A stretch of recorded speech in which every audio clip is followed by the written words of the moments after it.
Hi everyone. Today let's have some idea about valuation of shares. The company can issue various types of securities for the purpose of raising funds.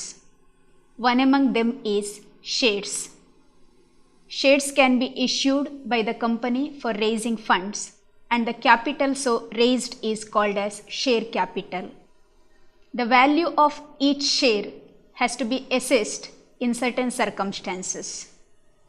When the company lists out its shares in the stock exchange, stock market quotations will prove that the right value of shares.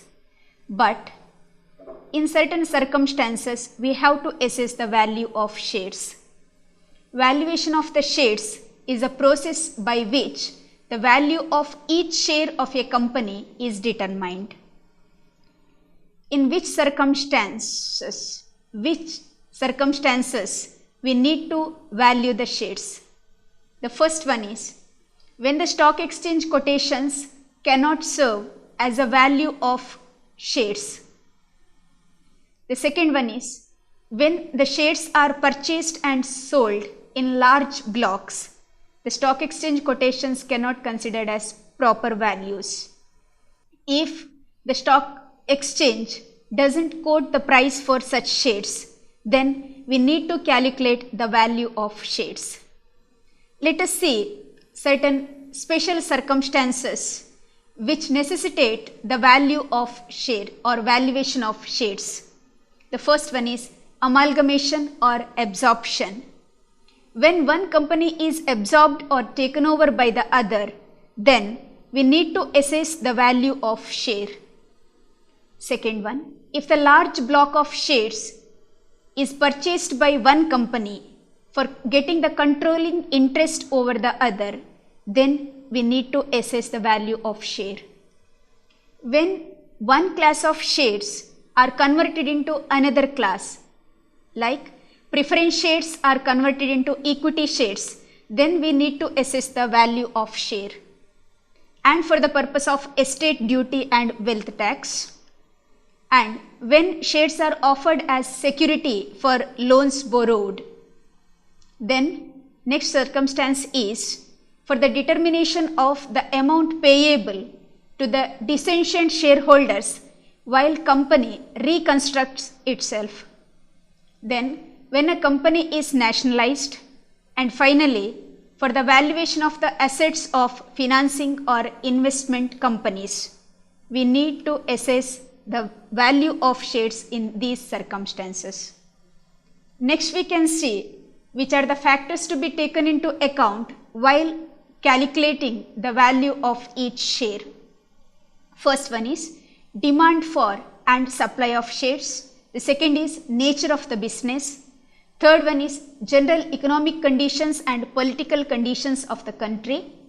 Next, anticipated legislative measures like imposition of tariffs, nationalization, etc.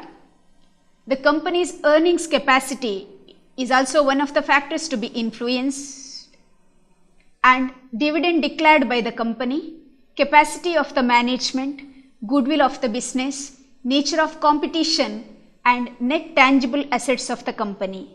These are the factors influencing the value of share.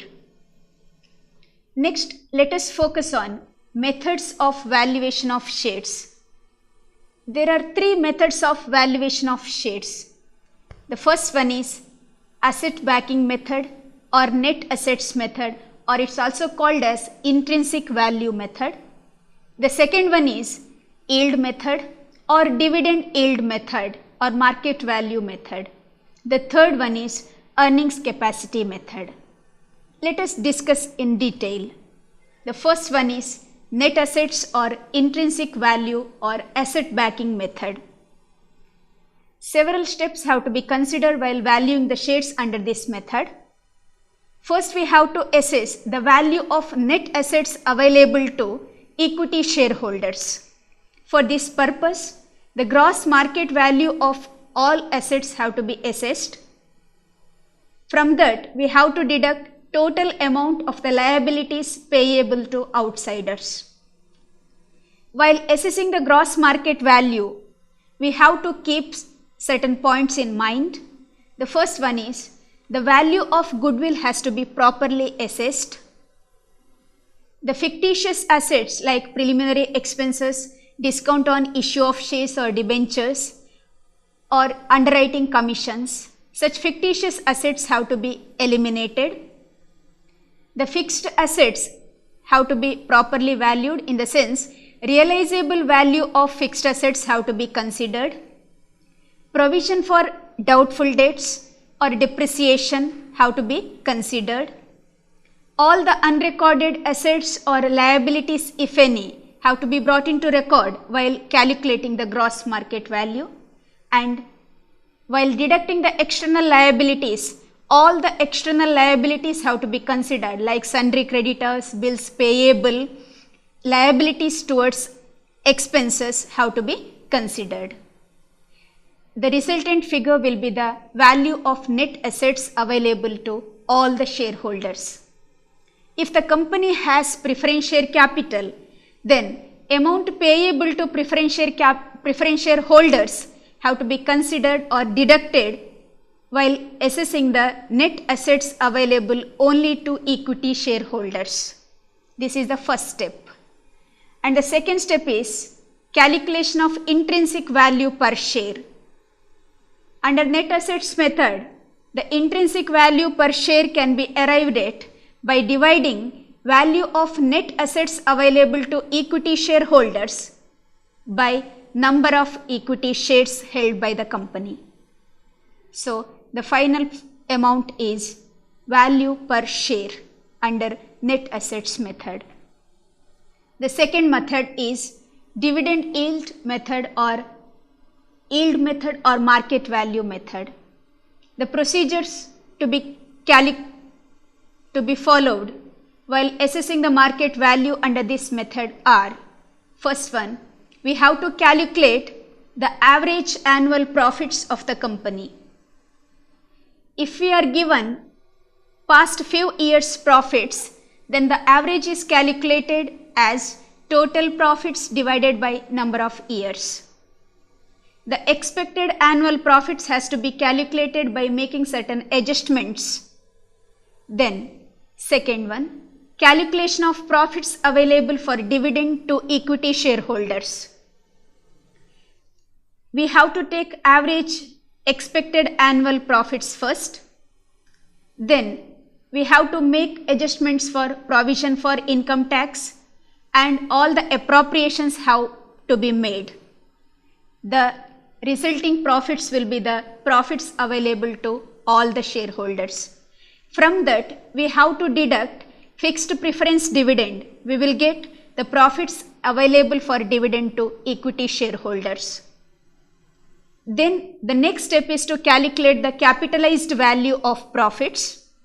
Profits available to equity shareholders has to be divided by normal rate of return and multiplied by 100 will give us capitalized value of profits. The last step is to assess the market value per share.